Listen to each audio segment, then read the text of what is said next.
Mati itu teman-teman sesuatu yang misterius. Kita semua tidak tahu kapan datangnya. Jangan Anda bangga dengan ketampanan, dengan kecantikan, dengan umur yang masih muda, kulit yang masih kencang, mata yang masih terang, rambut yang masih hitam, dan segala macam hal. Atau Anda mungkin berpikir, oh saya masih SMP, saya masih SMA, oh saya masih baru tamat kuliah.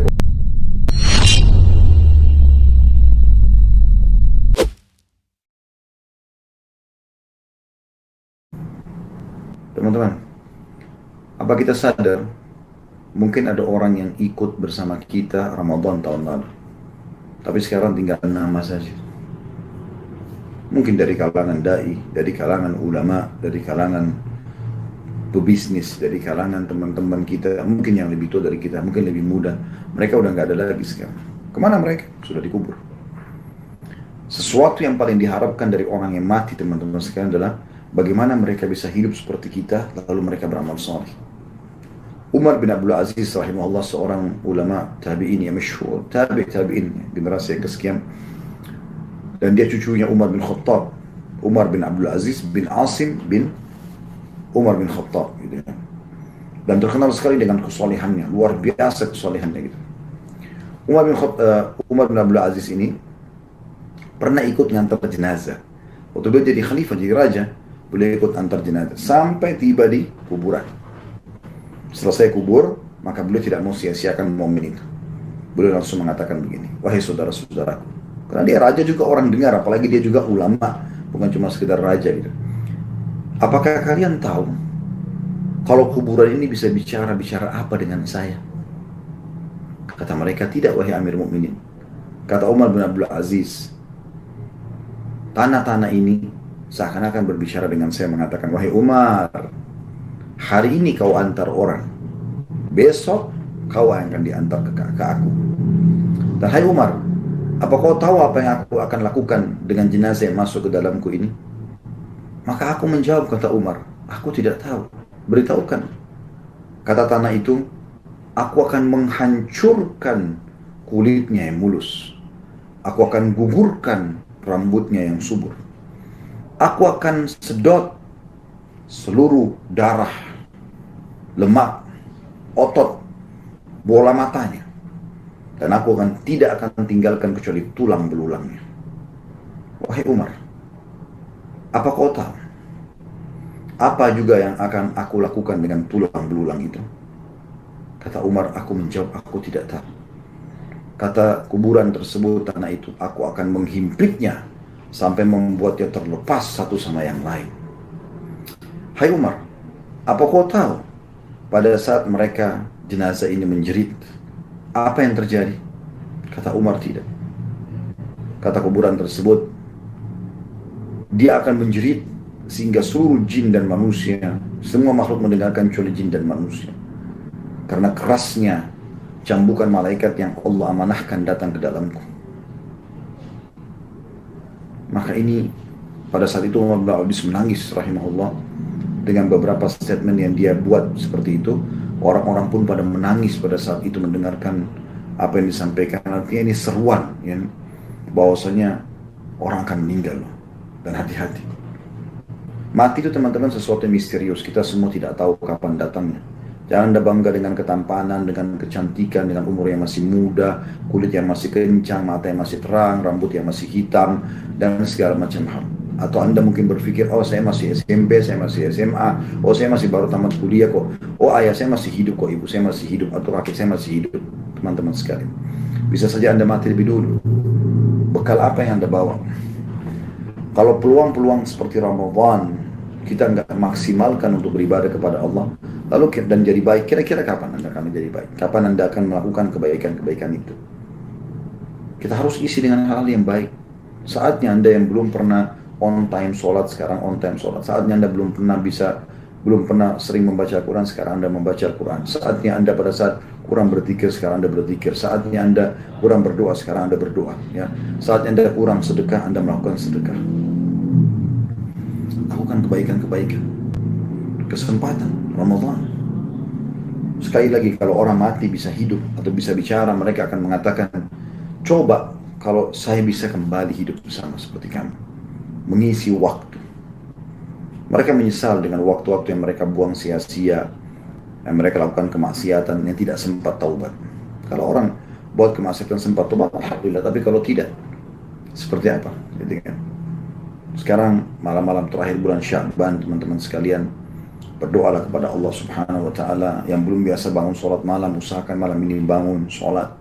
Mohon kepada Sang Pencipta Allah agar digerakkan hati Anda supaya bisa lebih dekat kepada Allah lagi, dibukakan semangat untuk menyambut Ramadan. Semua persepsi syaitan sekarang akan dia lemparkan yang negatif ke dalam diri kita. Semuanya. Oh, ini nanti puasa nih. Tahan nggak ya? Panas. Apalah, inilah, itulah, segala macam supaya Anda tidak tahan puasa. Teman-teman tahu nggak? Niat itu dalam agama kita, bahasa lainnya kan sugesti ya. Makanya Nabi SAW selalu mengatakan innamal a'malu binniyat. Semua sesuai dengan niat seseorang. Niatnya seperti apa? Innamal a'malu binniyat. Semua amal sesuai dengan niat. Wa innamal likulli imri'in ma nawa. Maka semua orang akan dibalas sesuai dengan apa yang diniatkan. Sugestinya. Kalau sugesti kita kuat, syaitan akan tanamkan misalnya, nanti susah untuk puasa. Kalau itu kita tanamkan dalam diri kita sugestinya, niatnya begitu, maka memang akan jadi susah.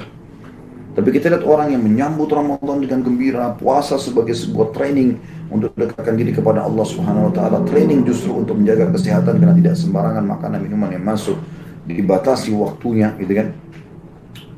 Maka dia akan gembira. Mungkin Anda pernah alami, saya pun sering alami itu.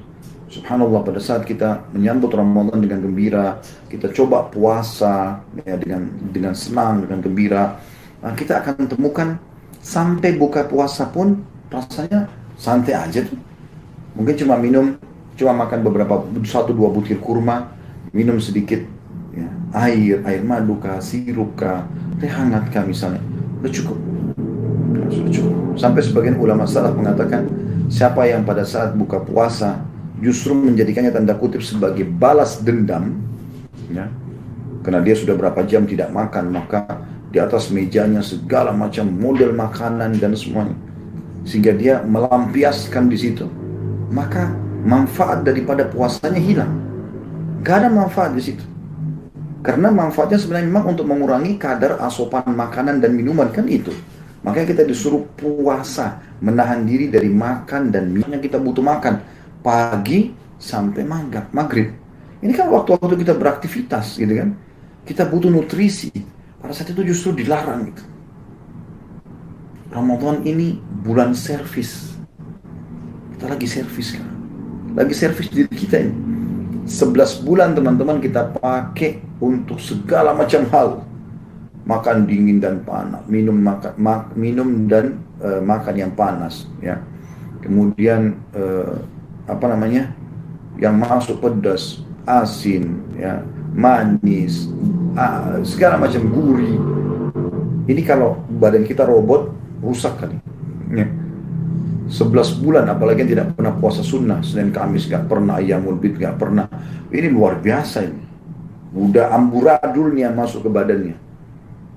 Allah Sang Pencipta menyuruh kita servis. Kalau mobil kita pakai terus setahun tidak pernah diservis, beda dengan mobil yang per berapa waktu diservis.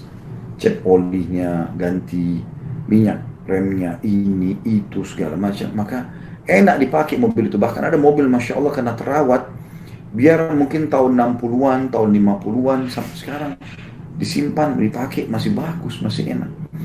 Kalau ada mobil yang tidak pernah diservis teman-teman sekarang, biar baru keluar dari showroomnya, mungkin dalam beberapa bulan ke depan amburadul main terabas sana sini, nggak pernah servis, nggak mau tahu, udahlah.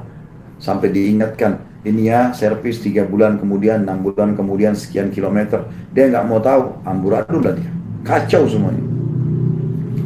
Ramadan bulan servis tubuh Anda. Servis, keluarkan semua toksin-toksin, penyakit-penyakit. Sampai Nabi SAW mengingatkan apa? Ini saking luar biasa terapi kesehatan di Ramadan ya. Sebaik-baik makanan kalian kalau berbuka puasa adalah kurma. Sebaik-baik makanan kalian pada saat sahur adalah kurma. Kok kurma?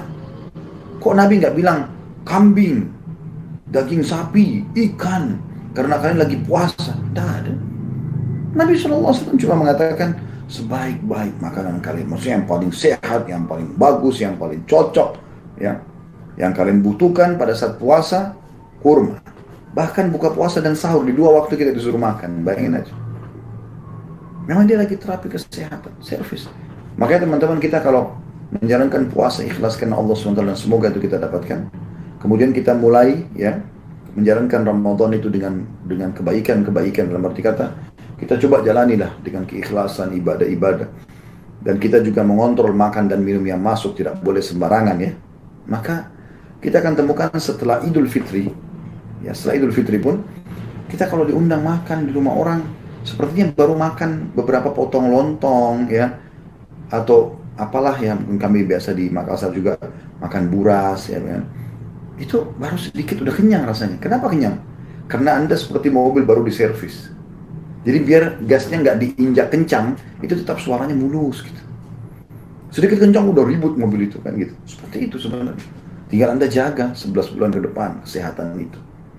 Andai saja bukan rahmat Allah Subhanahu wa taala menerapkan Ramadan ini, teman-teman sekalian, maka mungkin kita sudah rusak semuanya. Sampai sebagian